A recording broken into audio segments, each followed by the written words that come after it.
Hinihintay ko po si Frank. Bumibili po ng tinapay. Ayun.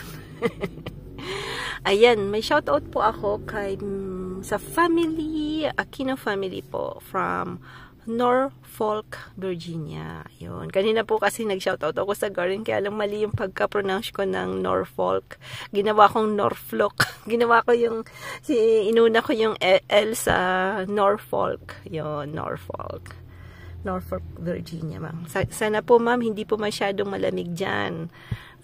Dito po sa amin medyo malamig na po. Today po may sun kami. So, I need to see where is Virginia in the geography ng US. Kasi mahina po ako sa geography ng US na po. Sorry po. So, ayan po. Shoutout po sa family Aquino and thank you po sa support. Ayan. Maraming pong salamat. Thank you po. Ayan. Ayan na po. Tingnan natin kung gagana. Dapat kasi ito nakabukas po. Yung ganyan. May bukasan po siya, no? Silalak na natin kasi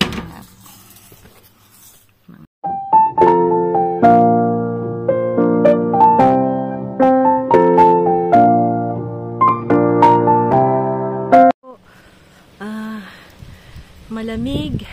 Hindi po kami nag-flea market kasi po ayaw ni Osh. Aalis po kasi mamaya siya. Tapos wala na pong ticket ng train. So mamayang gabi po siya alis. Nakakatakot nga. Kaya 2200 yung alis niya. Alas 10. Ayan. So today po tatapusin namin yung pagtitrim ng trees na to para at least tapos na po. Para Monday po maitatapon namin, no? Kasi very windy na po siya. So ayan. Si Frank. Ayan. So yung platan trees po, pagka nagba-brown na po, normally 1st November, 31 ng October, tatanggalin niya na. Kailangan na pong aalisin yan, tatanggalin. Kasi po, ang dami yung kukuhanin na dahon after. Kasi maglalaglagan na yan po. So, yan po yung ibig sabihin yung first na sign kung kailan nyo po tatanggalin or ititrim yung platen trees nyo pagka nagbabrown na po yung mga leaves. Ayan. So, yan po yung namin today. Yan po yung gagawin namin today. Yan po si Frank. Yan. Sabi ko, iusog niya tong car namin kasi matatamaan eh. Makulit-kulit. Tapos may po, kasi po yung platen trees, pagka tinanggal nyo po yung magaglaking trunk na yan, hindi na yan tutubo na po. So, kailangan anuhin nyo po siya. Parang, kung saan lang gusto nyo magkaroon ng tubong new branch, dapat ititira nyo po yung parang ganon. Yun, doon po may para may lilim po. Pero pagka nagkaroon po kami ng mani-mani ng pera, gusto ko po itong patanggal kasi katabi lang to ng garahe eh. So, we'll see po. Pero mainit po kasi dito pag summer. So, we'll see. Ayan po si Frank. Ako naman po yung gaya nung nakita nyo last time, nalagay ko po dun sa tag nun, yung mga branches na yung leaves, tatanggalin ko tapos lalagay namin dun para malinis po kaagad. Ayan. Hindi ko na po ibibideo kasi parehas lang naman po last time. At mahangin, maano po yung tripod kung matutumba ba. Ayan, so mamaya ko nilang papakita po pag tapos na. Pag na finish na namin yung yung pagtitrim. Ayan, nagawang ko tong paraan kaya alam ko anong paraan magagawa ko para lang makapag-film. Ayan. Ayan, pwede yan. Ayan na po.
pong spider. Yan, marami daw pong spider doon. Ito pong itak na to. Kay Papa tong itak na to. Hinana ko po kay Papa. Kaya love na love ko to. Kahit si Pang di pwedeng gamitin to. At use this itak. Okay.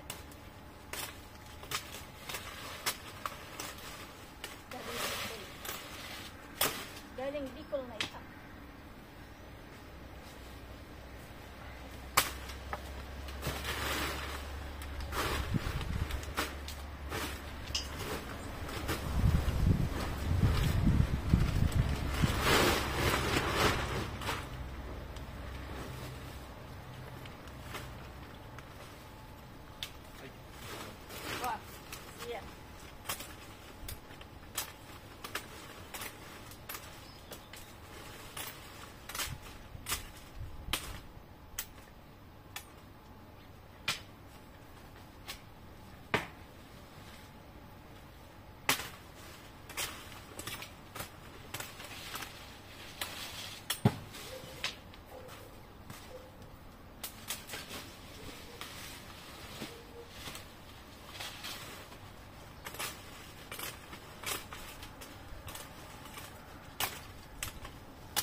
Ayan po, pag ganito na yung kulay na ma-brown, yan na po yung sign na kailangan nyo na pong i-trim yung yung trees na po. Kaya, takat ko na po kasi mababa na rin po to. Baka manawa naman po kayong pagtingin sa pag-ano ko.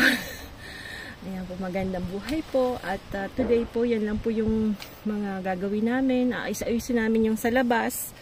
Ayan.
Lucipac. Ayan, patapos na kaming konti. Ayan, doon na lang po. Tapos doon sa may kabila. Patapos na kasi mahangin ba? Mahangin. Medyo mahangin. Ayan. Ayan, tapos na po kami. Hingad. Nakakapagod din po. Pero at least tapos na po. Nali, it's magte-third na, no, Frank? We do 3 hours, no? Almost. Okay, smile, smile, be happy. Be happy. I'm tired. I'm Spartacus, I'm your slave. No, I did my part. Huh? I'm going to show my part. Huh? Okay, this one is all nude. It's like a squelette. How do you say? Bone tree. Okay, you say goodbye.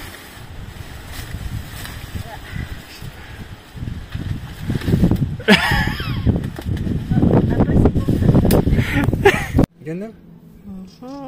Elles aiment bien la terre, je sais pas pourquoi. C'est bien, ouais. Il y a un truc dans la terre, je sais pas pourquoi. Parce qu'il y a... Comment ça s'appelle le ver de terre là? Non, non, mais là c'est comme si ça lui faisait du bien pour la peau, les plumes, je sais pas. Regarde le tour. Je sais pas. Regarde. Mais il y a plein de caca dedans. Ah, ça fait du bien le caca. Aïe aïe aïe. T'es contente? Non. Ayan, dito po ako sa garden. Ayan, may nagpapa-shoutout po sa akin. Family Aquino po from Norfolk, Virginia. Ayun, nanonood po sila. Ayan po. Hello po sa lahat ng family sa Norfolk, Virginia. Ayan. Sana po hindi masyadong malamig dyan. Kasi dito po sa amin medyo malamig na po. Ayan. So, shout out po ulit sa mga lahat ng nanonood. Ayan po. Thank you po for appreciating my small vlog. Ayan po. Ang location po namin it's south of France. Ayan. Perpignan po from along Mediterranean Sea. Malapit po kami sa Spain Spanish borderline. Ayan po. Ayan na yung kalabasa ni ka-farmer. Laki na, lumalaki po. So, ayan po, shout out po ulit sa Aquino family from North Fork, Virginia. Ayan. Thank you po for watching. Ayan po, kinuha ko po to kasi kaninang umaga po, it's very cold, no? Lumamig na po. Tingnan nyo po yung nag-frost na po yung ibang leaves. So, nakakatakot pong yung mga sili natin bigla na lang pong maging frost. Hindi na natin mapapakinabangan. So, kinuha ko to para gumawa po ako ulit ng isa pa pong yung iimbakin natin with the vinegar no po. Ayan. So, lalagay ko po sa malaking lalagyan yan. Ayun, mayroon pa pala doon.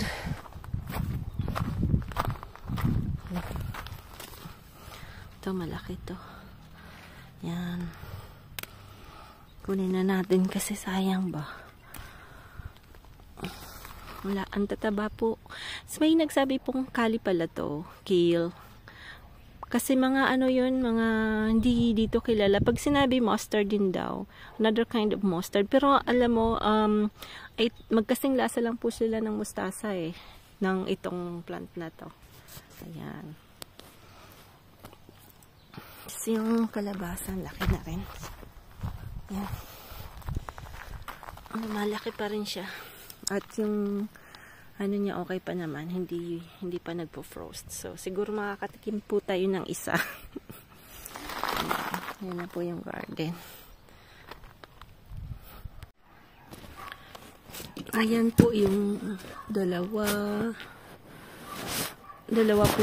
tatlo po yung ginagawa ko today. Ayan.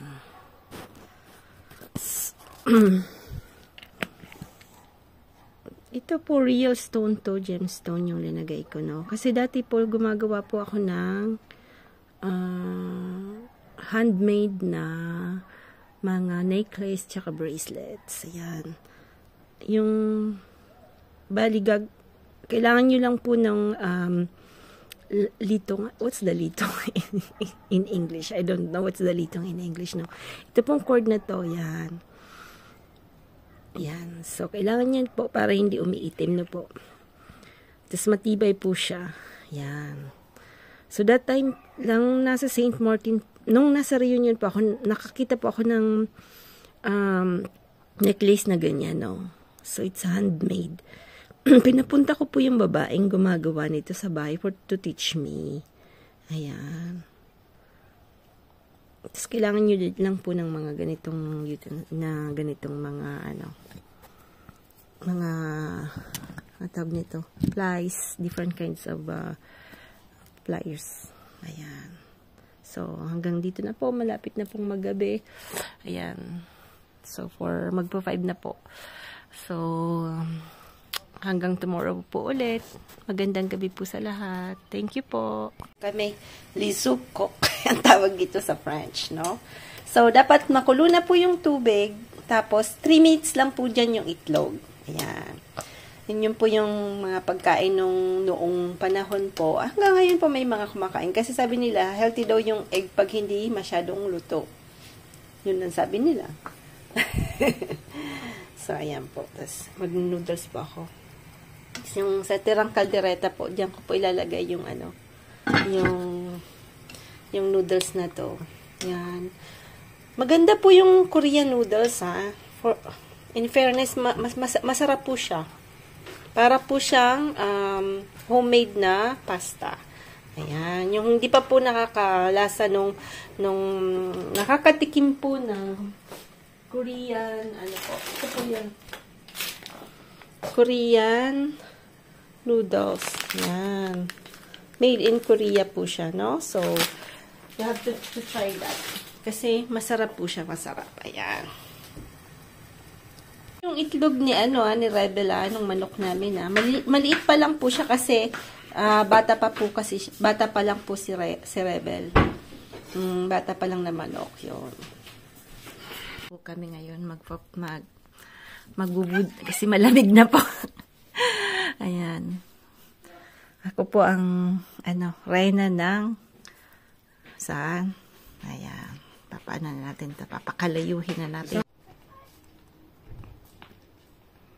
Po yung ating ang sarap po. Ayan si Frank. Lizogong. Ayan. Yan po yun dapat. Ayan. Sarap?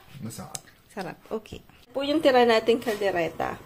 Balilagyan ko po ng Korean pasta. Ayan. Para yan. Tapos lalagyan ko po ng mustasa. Galing sa garden ulit. Lahat na lang ng bagay lalagyan namin ng mustasa para po masarap. Ayan po. Bon appetit po sa lahat. Salamat po sa lahat. Maraming pong salamat. At mabuhay po tayong lahat. Thank you po.